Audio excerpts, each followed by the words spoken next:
Boa noite, bem-vindos ao Seara. Boa noite aos internautas que estão nos assistindo pela TV Secal e seus parceiros através do YouTube e do Facebook.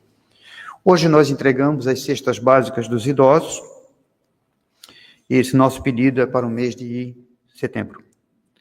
Macarrão, arroz, café, farinha de mandioca, o leite integral, óleo de soja, o feijão, açúcar, bolachas doces e salgadas, sabonete e creme dental.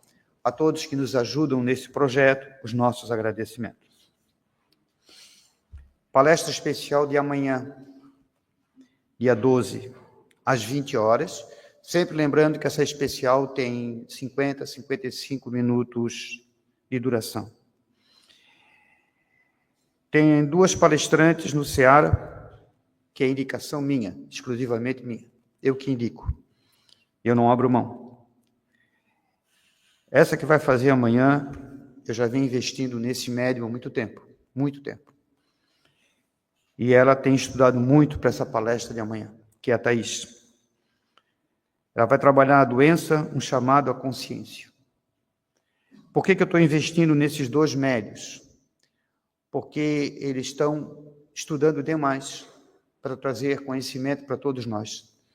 Isso eu vi, eu estou vendo nas palestras simples da casa, nas normais de 30 minutos. Isso me chamou muita atenção com relação a Thaís. Então, por isso que eu estou investindo nesses dois médios, outro médio que vai fazer final do ano para nós. Então, eu convido a vocês, se tiverem tempo amanhã à noite, às 20 horas, para participar da especial conosco. Nós vamos fazer um bingo beneficente no dia 12 de setembro, às 16h30. Nós já ganhamos, se não me falha a memória, foram 15 brindes já. Nós já temos 15 brindes. Então, os ingressos estão à venda ali na frente, tá? Nós vamos ganhar mais ainda. E eu quero ver se eu consigo uns 25 brindes, mais ou menos. Estou tentando conseguir 25 brindes. E vai ter junto o café. O café é a parte, tá, gente? Então, vocês estão convidados para o dia 12 de setembro, às 16h30, nos nossos salões aqui embaixo. Do dia 24/8 ao dia 29/8, nós teremos a nossa Semana do Evangelho. Já falei para vocês, e repito, a Semana do Evangelho é em homenagem ao espírito de Donata. Esse espírito trabalha na área suicida da casa, é ela e a sua equipe que coordenam essa área aqui na casa.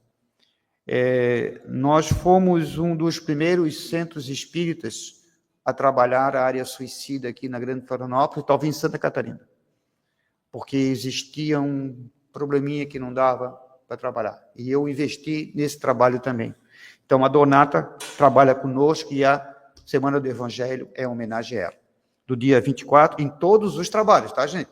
Tanto à tarde quanto à noite, dia 24/8 ao dia 29/8. Agradecendo a Deus, a Jesus, as equipes espirituais aqui presentes, nós abrimos a primeira parte do trabalho. Pai nosso que estás nos céus, santificado seja o teu nome, venha a nós ao teu reino, seja feita a tua vontade, assim na terra como nos céus. Pão nosso de cada dia, dai-nos hoje, Senhor, o perdão de nossas dívidas, assim como devemos perdoar os nossos devedores.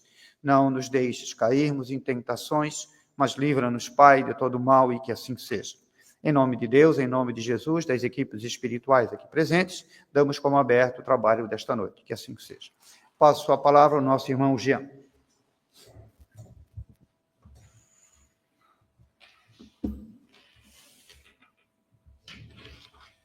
Queridas irmãs, queridos irmãos, boa noite. O nosso boa noite também extensivo a todos os que acompanham através da TV Secal, nas redes sociais, que eles também possam receber todo o carinho e toda a energia que será emanada aqui dessa reunião, num conjunto do trabalho do plano espiritual, com as boas intenções de todos nós aqui presentes, que estamos aqui nessa reunião.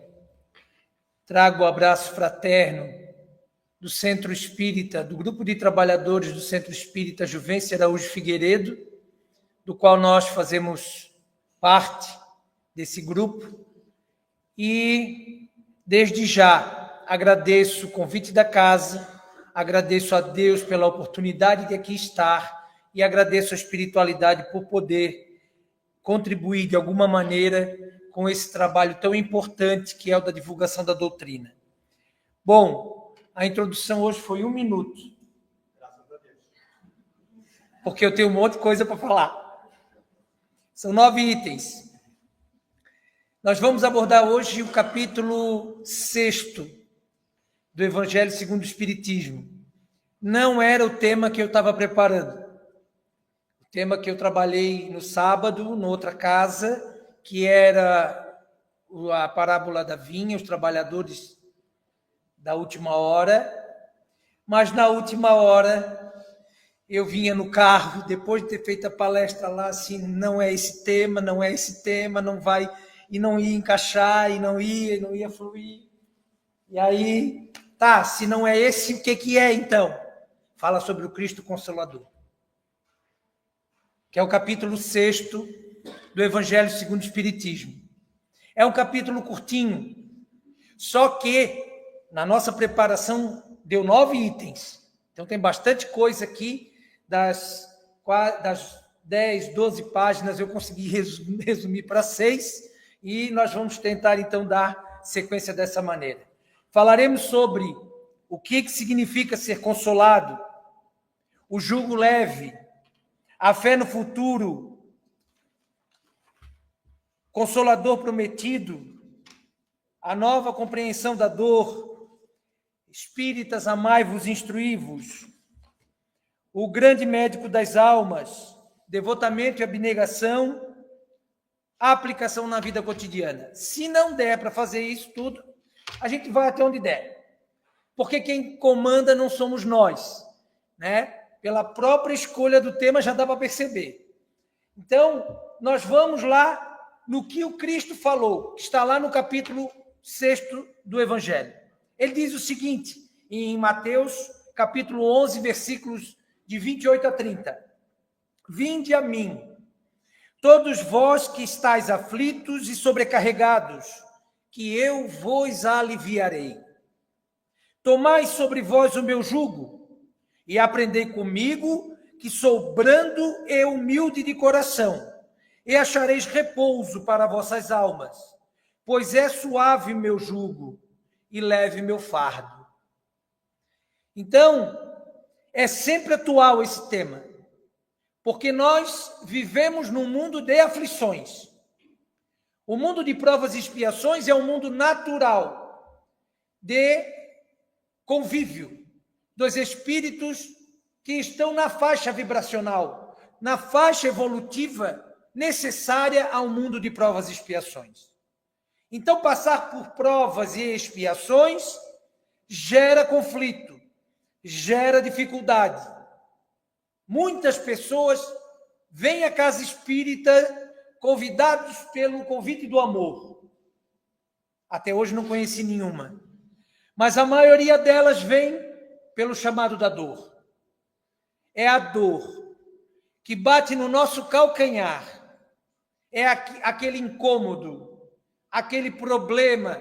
E os problemas são de diversas ordens, que nos tiram do sério, tiram a nossa paz.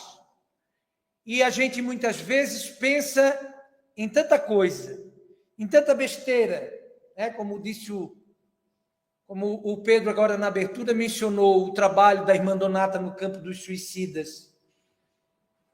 Então, para que a gente possa encontrar numa porta como aquela que a gente acabou de entrar, consolo, para que a gente possa encontrar explicações, não vamos encontrar aqui a fórmula matemática da felicidade.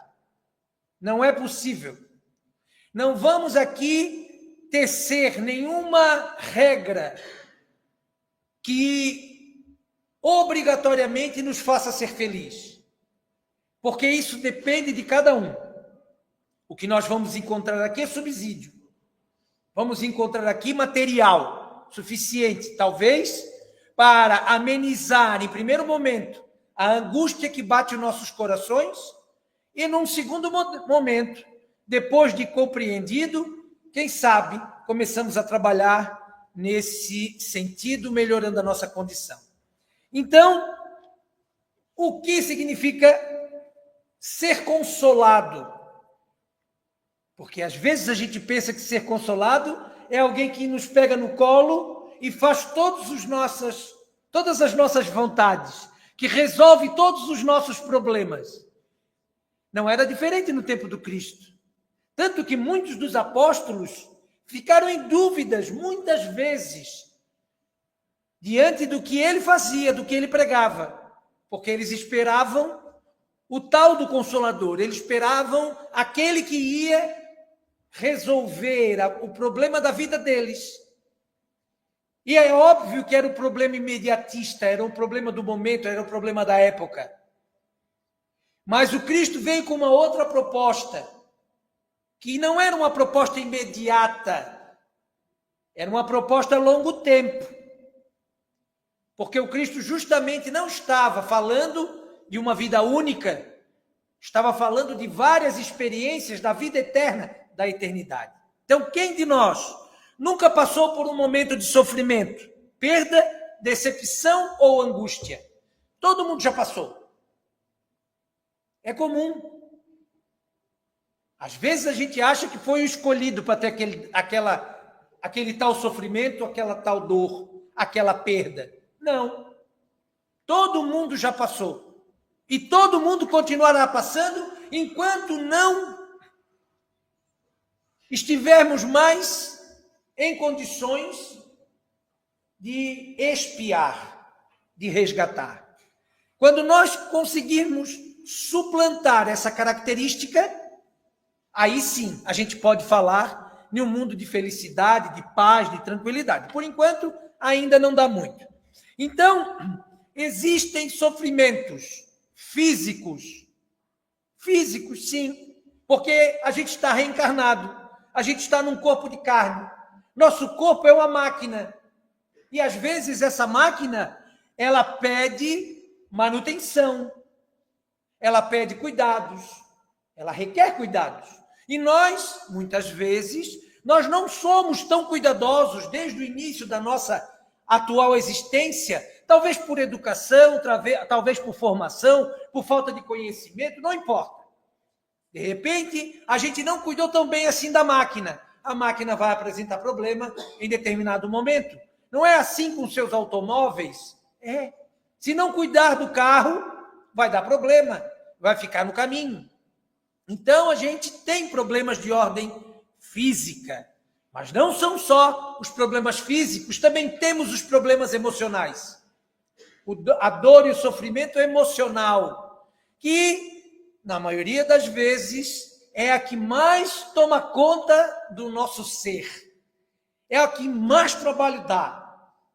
Os problemas emocionais, controlar as nossas emoções, chegar à maturidade suficiente para ter emoções sadias, porque ainda estamos mais próximos das emoções inferiores, dos sentimentos apaixonados, da condição atrasada da criatura em que viemos nessa esteira de evolução. Teremos também problemas familiares, porque, conforme Chico Xavier dizia, o lar é o cadinho libertador da criatura. O cantinho é ali no lar. É no lar que nós temos as pessoas que não têm afinidade conosco. É no lar que reencarnam criaturas sob a égide de uma programação espiritual feita muitas vezes por nós. É que a gente não lembra. A gente pede, não lembra depois de reencarnar. E depois aqui a gente se depara com a situação. Inimigos de longas datas reencarnam na mesma família. Irmãos, pais, filhos, esposos, esposas. Então nós temos sim problemas familiares. Temos problemas e existem sofrimentos financeiros. Ainda mais agora, como nós nos encontramos nessa fase de tanta dificuldade, de aumento de preços, impostos, também existia na época do Cristo. Também existia. Era também um problema corriqueiro, não mudou muito.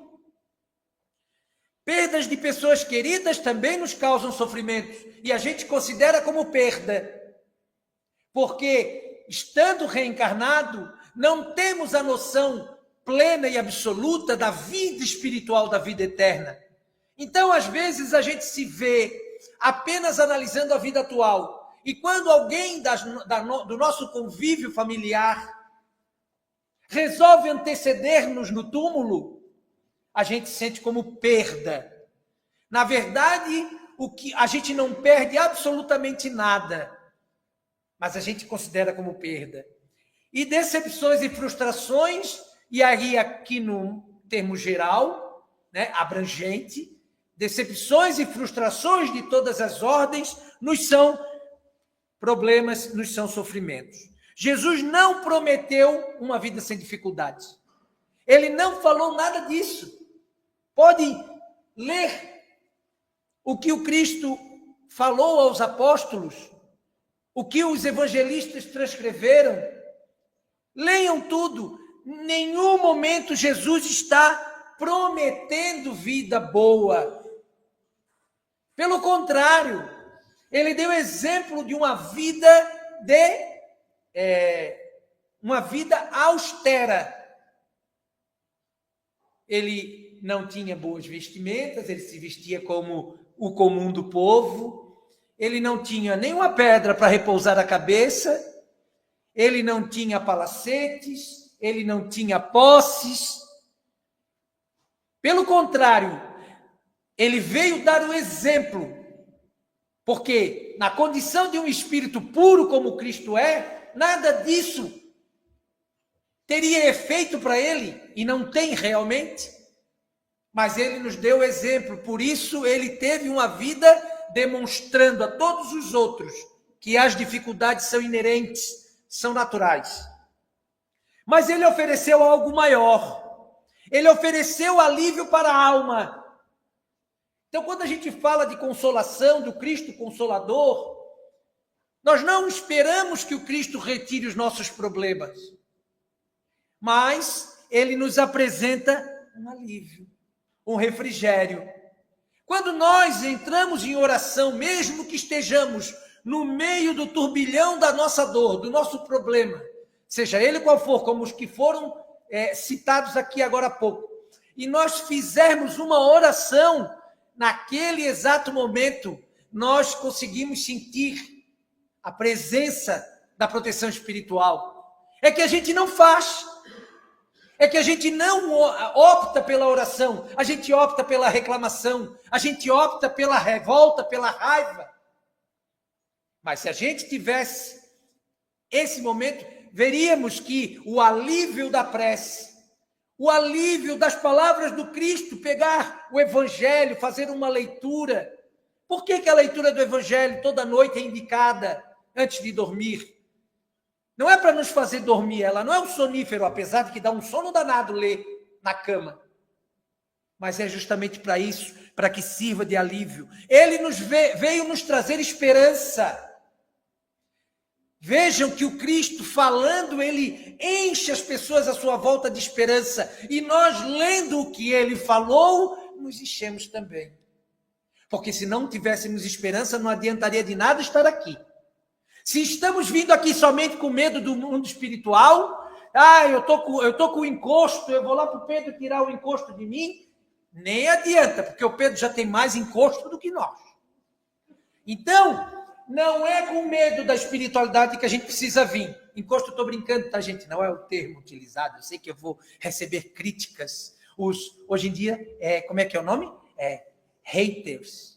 É isso, né? Eu mal sei falar o manezês. Então, em inglês, então, nem se fala. Porque eu sou manezinho da costeira, tá, gente? Eu sou da costeira do pirão d'água com berbigão, tá? Gordo fala em comida sempre, né? Mas, então, a gente encontra esperança ao ler as obras. Vocês, ao ler qualquer mensagem, qualquer folhetim que encontrar ali na frente, vocês vão sair daqui com outra visão. Pode ser que na primeira topada ali na calçada, a gente perca tudo isso, não faz mal. Mas a gente aqui encontrou uma paz. Depois vem um passe, é alívio. E ele ofereceu também um sentido para a nossa existência. Porque se nós vivemos a vida simplesmente pelo viver, acordamos de manhã, tomamos o nosso café, vamos para o nosso trabalho, almoçamos, tomamos o lanche da tarde, jantamos, dormimos, e por aí repetimos isso todos os dias. Onde é que está o sentido disso? O Cristo nos ofereceu o esclarecimento acerca desse sentido. Então, uma frase-chave: Jesus não veio retirar todas as nossas provas, mas ensinar-nos a atravessá-las. É o ensinamento que a gente vem receber aqui. Não é o ensinamento meu, do Jean, não. Eu sou imperfeito pra caramba. Eu tenho muitos defeitos. Luto contra eles todos os dias. Mas eu tenho, infelizmente ou felizmente, a função de falar. Vocês já não estão tão pecadores assim, não precisam vir aqui na frente falar, né? Só escutar já está bom. E os médios também estão aqui com uma tarefa. Ninguém aqui é especial, ninguém é melhor do que ninguém, mas precisa alguém para vir falar. E coube a mim nesse momento, pelo menos nessa oportunidade. Então, o Cristo vem nos ensinar a atravessar isso. O jugo leve, o item 2. Estou conseguindo cumprir, olha só, gente. Acho que não vai dar, mas eu estou indo. Jugo leve. O que significa tomar o jugo de Jesus? Porque ele diz, tomai o meu jugo. O que significa isso? O jugo é o compromisso com os ensinamentos do Cristo. E a gente pensa, às vezes, numa leitura básica, numa leitura inicial, eu já pensei isso também, na primeira vez que li, tomar o jugo de Jesus, o que é? Tomar o peso que ele carrega, né? A gente pensa, tomai o meu jugo, ou seja, pegue a minha tarefa. Não, a gente não tem condição de pegar a tarefa do Cristo. Ele é um espírito crístico, ele é governador do planeta. Ele já estava aqui na Terra antes da Terra existir, ou seja, não estava na Terra porque ela não existia, né? Mas ele comandou a formação da Terra. Dizem os cientistas que a Terra tem 4 bilhões e meio, né? 4 bilhões e meio de anos. Há 4 bilhões e meio de anos atrás, Jesus já era perfeito. Então nós vamos conseguir pegar o jugo dele, se entendermos dessa maneira, vamos pegar a tarefa, a missão dele para nós, não vamos conseguir. É o compromisso com os ensinamentos. Isso é tomar o meu jugo. Ou seja, isso que eu estou vos falando, isso que eu estou ensinando, isso que eu estou exemplificando, façais. Que a gente possa repetir. Não vamos conseguir de primeiro. É claro. Podemos demorar. Quantas encarnações forem necessárias, não tem nenhuma faca no nosso pescoço nos obrigando a ser rápidos. Não. Tanto que estamos há tantas encarnações com o Evangelho de Jesus, já está aí há 2026 anos. Quantas encarnações nós já tivemos em 2026 anos? Já ouvimos do Evangelho, quantas vezes? Mas tomai o meu jugo não significa acrescentar um peso à vida, significa aprender a viver segundo o amor. Viver segundo o amor. Veja como é diferente. A gente entendia que o jugo é pegar o peso, e ele está dizendo que não, que é viver segundo o amor. Quem é que não quer viver segundo o amor? Quem é que não quer ser amado? Nós queremos mais ser amado do que amar, né? A gente às vezes diz assim, eu estou procurando alguém para me fazer feliz. A gente nunca diz, estou procurando alguém para fazer essa pessoa feliz, né? Então, o amor transforma o peso do jugo numa coisa suave, agradável, uma coisa que nós queremos, que todo mundo fala, porque falar é fácil. O mundo aí afora, todo mundo fala, temos que amar mais, o amor tem que vencer. Mas e na prática? Como fica? A caridade é viver conforme os seus ensinamentos. indulgência, benevolência para com todos, indulgência para com as imperfeições alheias, perdão das ofensas. Isso é a caridade. Já falei aqui sobre esse tema. Humildade. Jesus foi humilde. Por que nós temos que ser arrogantes? Por que nós temos que ser soberbos? Por que a gente acha, porque tem uma coisinha, um pouquinho a mais, um dinheirinho a mais, a gente já olha diferente para os outros? Não estou dizendo, nós aqui estamos falando num sentido de humanidade. Porque também a gente não pode achar que nós somos uma bolha. Os espíritas são os escolhidinhos que estão numa bolha aqui, então para eles não serve, serve para os outros. Não, serve para todo mundo. Porque se eu não fui arrogante hoje, pedante hoje, eu fui numa vida anterior. Perdão, que está dentro da caridade que eu já mencionei, e significa aprender a viver segundo a confiança em Deus. Precisamos confiar em Deus. Por que o jugo é leve? Porque a lei de Jesus se resume no amor. Essa é a frase final. Então, quando vivemos apenas segundo as nossas próprias paixões, acumulamos mágoas. Vejam, quando a gente só vive para a nossa própria vida, para a nossa bolinha, para a nossa realidade ali, a gente não quer saber, eu cuido de mim, não cuido dos outros. Acumulamos mágoas. Por quê? Porque é natural que as pessoas vão nos magoar. A gente vive num mundo onde estamos em choque constante uns com os outros. Pensamentos diferentes. Quantas pessoas têm pensamentos diferentes dos nossos? Até dentro do próprio lar. E uma palavrinha nos magoa, um posicionamento nos magoa, uma escolha nos magoa. Então, se a gente viver somente para a nossa bolha, acumulamos mágoas, revoltas, culpas. Nos sentimos culpados. Às vezes até sem perceber, sem notar. E não adianta carregar o peso da culpa, gente. Isso só prejudica, só atrapalha. Jean, mas eu fiz tal coisa no passado. Beleza, fez. Caiu na esteira do passado. Agora daqui para frente é outra coisa. É lutar para resolver a sua própria problemática para não voltar a praticar. Mas ninguém vai apontar o dedo para criatura alguma, bandido. Não. Nós não vamos apontar o dedo para ninguém. Justamente por causa do conceito que vimos agora há pouco de viver sob a égide do amor.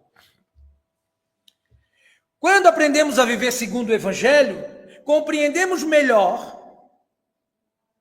perdoamos, aceitamos, servimos e confiamos.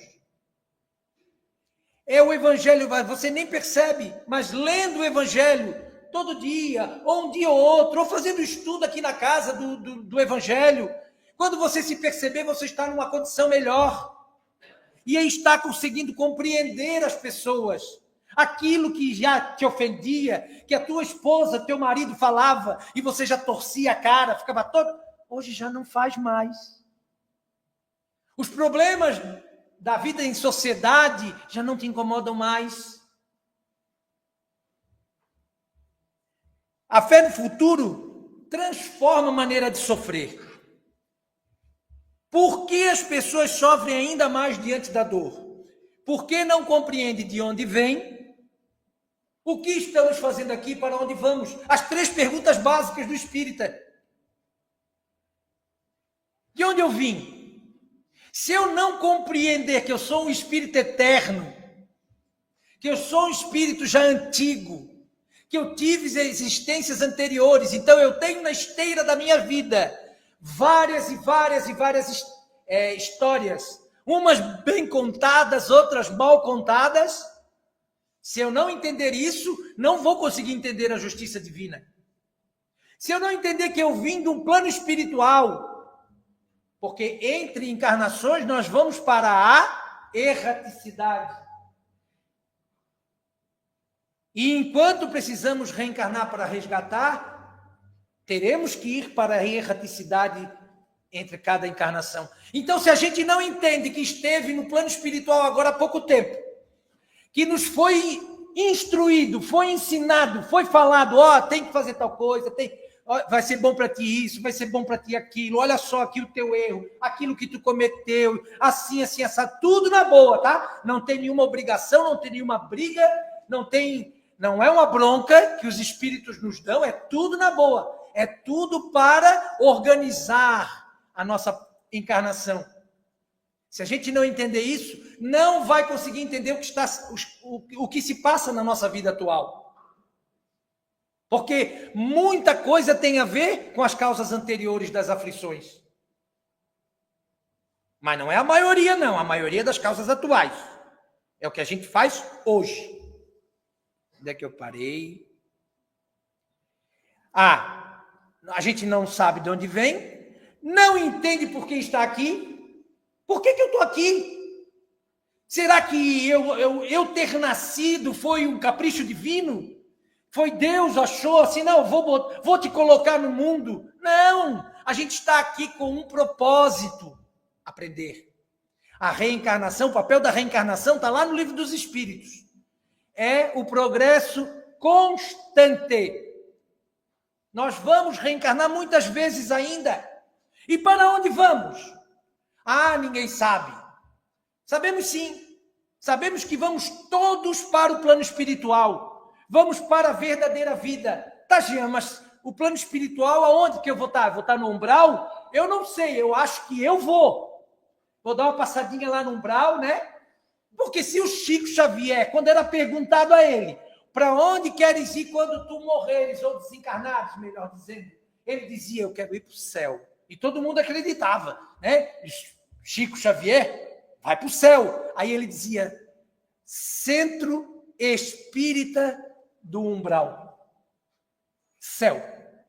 Ele queria ir para lá fazer palestra. Então vejamos, podemos dizer que os nossos entes, aqueles que mencionamos agora há pouco, que nós consideramos ter perdido, estão no umbral? Não podemos ter certeza. Depende da vida que tiveram aqui. Ou vamos para um mundo de felicidade e alegria ao desencarnarmos? Podemos ir? Podemos, nada é impossível. Agora, o que vai comandar? O que o nosso coração manda. Como nós estamos verdadeiramente por dentro. O que eu penso? O que me move? O que me prende? Vocês sabiam que no plano espiritual, nas colônias espirituais, existem hospitais, organizações para receber espíritas? Isso. Que, quando encarnados, a gente estuda, a gente diz que vai praticar, a gente promete mundos e fundos, a gente acha que não tem apego, e quando desencarna, se vê em maus lençóis. Qual é a diferença então, Jean? Qual é a vantagem de ser espírita? A vantagem é que a gente sabe onde está. Porque aquele que não é espírita vai para o umbral e jura de pé junto que é o inferno. Ou não é? Jura que é o inferno. O espírita não. A vantagem do espírita é, opa, estou no umbral. Opa, cheguei no umbral, olha só. A vantagem do espírita é, deu um infarto, desencarnou, ele olha, morri. Está ali o meu corpo. Agora, como é que eu vou estar do outro lado? Aí vai depender. Tem muito espírita que está passando trabalho, tá, gente? Muito espírita. Não é botar medo em ninguém, não é isso. É pelo contrário. É liberar essa consciência coletiva. Já vou terminar. É liberar essa consciência coletiva para que a gente possa estar aqui de verdade. Não por obrigação, não por troca, não por barganha com Deus. Senhor, eu estou sendo bonzinho, olha só. Ajuda aí, pô. Ajuda, porque o negócio está meio difícil. Não. Fazer despretensiosamente. Bom, já acabou, mas eu vou falar só no finalzinho aqui. Não. Só para a gente encerrar rapidinho, tá? 2 minutinhos. Porque tudo isso de nada adiantaria se não aplicar. Então, aplicação para a vida cotidiana. Diante de uma perda, lembrar da imortalidade da alma. A alma é imortal. Nós somos espíritos imortais. Confiar na continuidade da vida. Acabei de falar. Se bem que eu já falei tudo isso aqui, mas é só para encerrar. Continuidade da vida, a vida continua. Nós vamos ter as mesmas relações no mundo espiritual. O mundo espiritual é mais movimentado do que esse aqui. Por quê? Porque se tem 3 vezes o número de espíritos na crosta terrena do que o número encarnado, imagina! Tem atividade para todo mundo. Só não vai ter balada, não vai ter festinha, não vai ter nada disso, tá? Permitir-se sentir a saudade é importante. Quando a gente perde, acha que perde. Não vou mais pensar na pessoa. Não, pensa com carinho, pensa bem, emana boas energias. Transformar a saudade em amor. Em amor. Se eu amava tanto o meu ente querido, tá aí, e esse amor que está todo represado aí, não dá para emprestar para alguém? Faz alguma coisa por outro. Se dedica aqui a uma casa como essa. Quantos espíritos recebem amor nos trabalhos mediúnicos, ou até mesmo agora? Estão recebendo doses cavalares de amor, extraído de vocês. Então, olha a importância. Diante de uma doença ou limitação, buscar o tratamento e o auxílio. Busca o médico. Não cai nessa onda de que é cirurgia espiritual. Gente, que é isso? Um espírito está falando de cirurgia espiritual, falando desse jeito? Não, é porque às vezes as pessoas pensam que só os espíritos vão curar. Mas, médicos do corpo para o corpo, médicos da alma para a alma. Os espíritos vão fazer as cirurgias no perispírito de vocês. Vão fazer, já estão fazendo agora. Mas só que a gente precisa cuidar do corpo, precisa ir no médico. Passou em 2 minutos. Manter a esperança. Perguntar o que posso aprender com essa experiência. É uma experiência. Como já tivemos muitas, ou alguém acha aqui que nunca morreu antes. Nós já morremos um monte de vezes. Só que como a gente não lembra, a gente entra em desespero de novo. Né? Diante de uma decepção, evitar a revolta, analisar nossa participação, porque às vezes tem participação nossa. Não é só os outros, aponta o dedo para o outro me magoou. Não, peraí, o que eu contribuí? Perdoar, seguir adiante. E diante das dificuldades, não abandonar a fé, procurar ajuda, estudar, orar e servir. Gente, obrigado. Perdoe-me, eu sei que eu já falei mais alto que o normal, mas é a inspiração. Aconteceu. Vocês já estão vendo que o microfone já está de lado. Eu tenho problemas sérios com esse aparelho aqui. Esse aparelho é obsessor, na verdade, comigo. Mas eu sei que lá o pessoal de casa precisa do microfone para poder ouvir bem. Né? Se bem que do jeito que eu falo, é capaz de eles ouvir pela janela o que eu falo. Tá? Então, obrigado a todos vocês pela paciência e tolerância que tiveram comigo hoje. Tá? Vocês me ofertaram aquilo que vocês têm de maior valor, que é o tempo. Ninguém é capaz de pagar pelo tempo de vocês. Cada minuto, cada segundo do seu tempo é importantíssimo. E se eu não tenho condições de pagar, e nem o Pedro também, eu peço a Deus que pague. Senhor, derrame sobre essas cabeças aqui presentes, Pai. Derrame a tua bondade, o teu amor, derrame as energias, os fluidos necessários para que eles tenham todos o perispírito tratado. Que as suas células malsãs do perispírito sejam tratadas na medida do merecimento de cada um. E que eles, Senhor, voltem para os seus lares como verdadeiros mananciais de energia positiva e lá distribuam com todos os seus familiares. Muito obrigado, gente. Até uma próxima oportunidade. Se Deus permitir e a casa tiver coragem de me convidar.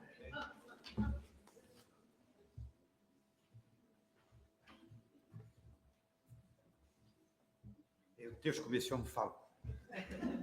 Jesus amado. Transforma da cobra, tanto que ele fala. Vamos encerrar a primeira parte, agradecendo a Deus, a Jesus, ao nosso irmão Jean, pela mensagem da noite. Pai nosso que estás nos céus, santificado seja o teu nome, e venha a nós o teu reino. Seja feita a tua vontade, assim na terra como é feita nos céus. Pão nosso de cada dia, dai-nos hoje, Senhor, o perdão de nossas dívidas, assim como devemos perdoar os nossos devedores. Não nos deixes cairmos em tentações, mas livra-nos, Pai, de todo mal, e que assim seja. Em nome de Deus, em nome de Jesus, das equipes espirituais aqui presentes, encerramos a primeira parte, estamos abrindo a segunda, que serão os passos.